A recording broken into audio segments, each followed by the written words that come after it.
பாலக் பன்னீர் சொல்லப்படுற இந்த டிஷ்ஷை ஒரு வாட்டி நீங்க சைட் டிஷ்ஷா சப்பாத்தி கூட செஞ்சு சாப்பிட்டு பாருங்க. டேஸ்ட் அல்டிமேட்டா இருக்கும். செட்டு பையன் வாக்ஸ்ல எல்லாருக்கும் வணக்கம் கைஸ். டிஃப்ரெண்டான டிஷ் செய்யறதுல என் வைஃப் அச்சிக்க முடியாது.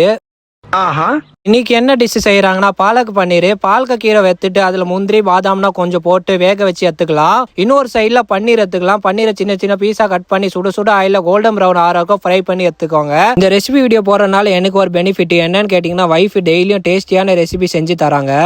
தம்பி காமெடி வேண்டாம், நான் சொல்லிட்டேன், நானு காமெடி பண்ணாத. இப்போ பாலக்க கீரை நல்லா வேகினதுக்கு அப்புறம் அதை ஆற வச்சு அரைச்சிட்டு ஒரு கடையில என்ன சூடானா ஒரு டீஸ்பூன் அளவுக்கு ஜீரகமோ இஞ்சி பூண்டு பேஸ்ட் ஆட் பண்ணிட்டு சின்ன சின்ன நறுக்கி வச்ச 2 வெங்காயமோ பச்சை மிளகாய் ஆட் பண்ணி அரிச்சு வச்ச தக்காளி பேஸ்ட் ஆட் பண்ணி ஒரு டீஸ்பூன் அளவுக்கு மிளகாத்தூள், மஞ்சத்தூள், தனியாத்தூள், கரம் மசாலா எல்லாத்தையும் ஆட் பண்ணி டேஸ்ட்டுக்கு ஏற்ற மாதிரி உப்பு ஆட் பண்ணி எண்ணெய் விட்டு வர வரைக்கும் வெயிட் பண்ணுங்க.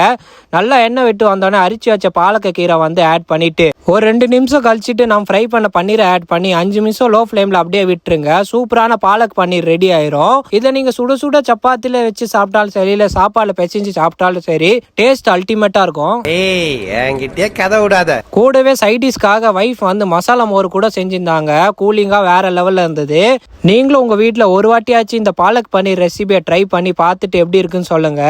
இப்போ வைஃப் செஞ்ச இந்த பாலக் கீரை டேஸ்ட் பண்ணி பார்த்துட்டு எப்படி இருக்குன்னு சொல்றேன். என்ன பசி சீரியஸா சொல்றேன். இந்த பாலக்க பன்னீர் கூட சப்பாத்தியை தொட்டு சாப்பிட்டேன். டேஸ்ட் அல்டிமேட்டா இருந்தது. அதுவும் இந்த கூலிங்கான மோர் குச்சின்னு சாப்பிட்ற ஃபீலிங்கே வேற லெவலு.